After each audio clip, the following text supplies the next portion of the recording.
FinTech Silicon Valley's adoption of video really opens up a new gateway to long-lasting content. So today, if you think about a panel, you learn a lot in the moment.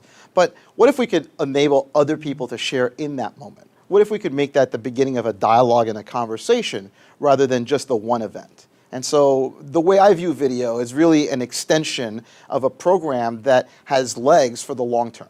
And so where people are in diverse geographies and may not be able to come here and have access to the type of speakers we have here, this is an opportunity for them to catch up with that.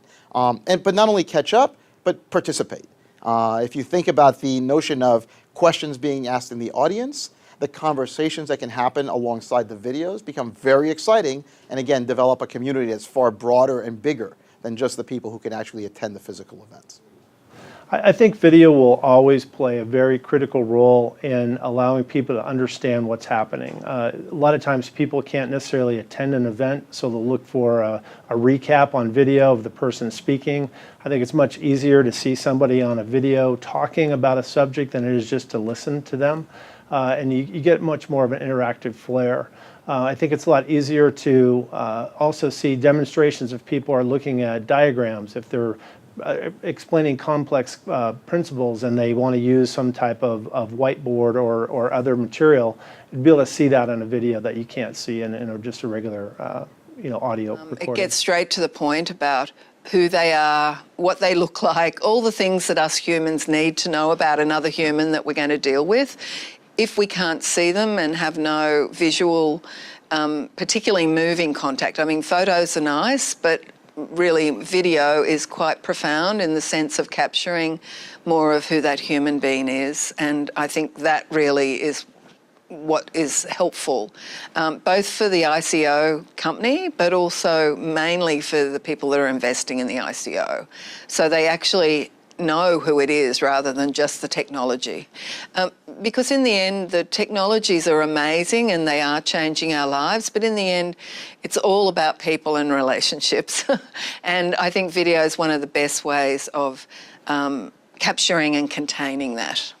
My big passion, as you know, is featuring people on video, because I think that the human face makes it easier to make a decision about trust or not, rather than just data or white papers. So we would like to, have storytelling videos of all those ICOs, which I don't think anyone else is really focusing on at the moment. And I think we could be a site that, investors would come to make that decision, will I invest in an ICO? Whether they're a certificated investor or just an ordinary human being that wants to invest in ICO.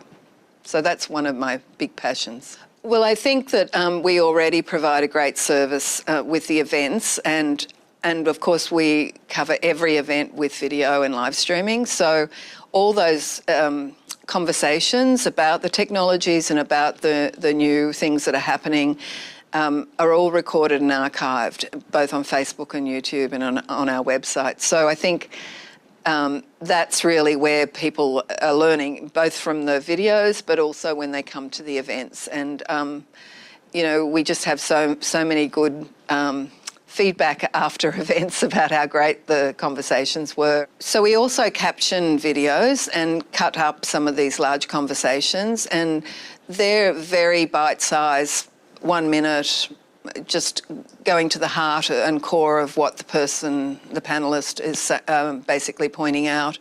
And I think that they're incredibly helpful as far as learning. It gets straight to the point, and it's also, if you don't want to have the sound on, you can watch the caption.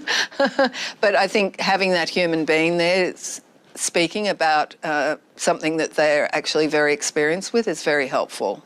And I think it's a great way to learn. It's a great way for me to learn.